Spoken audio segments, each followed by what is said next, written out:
Can't believe you're still flying that relic, Django. Why don't you spend some of your hard-earned cash on a new ship? Not a chance. She belonged to Justin Mareel. I know. If this Star Wars game looks an awful lot like a Star Wars movie, well, that's little surprise to this guy. They are very much Star Wars movies. Paul Griffin is lead animator on the new Star Wars game Bounty Hunter. You've seen his work before. Hopper, get on board! It was from this desk at Industrial Light and Magic Paul and the other ILM animators made Star Wars movies come to life.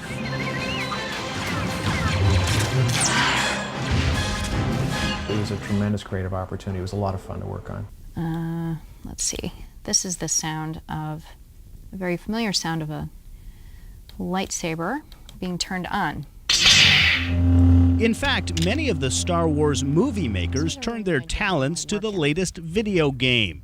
Andrea Gard, Skywalker Sound. In a video game, the user is doing things really quickly. They're receiving feedback from the screen and also what they hear. And this is telling them how they're doing in the game. You know, have they destroyed the enemy? Are they moving on to the next level?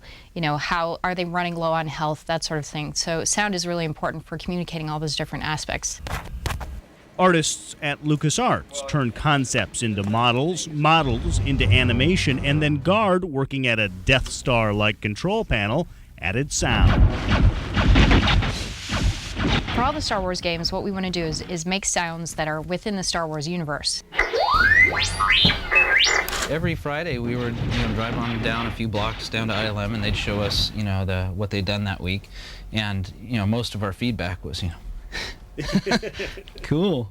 John Knowles is the man in charge of bringing everything together, getting Bounty Hunter on the store shelves.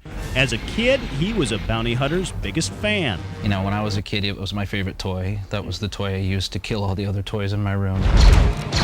When you're making a Star Wars movie or a Star Wars game, you need to be careful. Every detail needs to be just right to fit into the Star Wars universe. Well, the films are always, the Bible. That's what you use. But, thankfully there's so much room to, branch off and invent your own little side tales.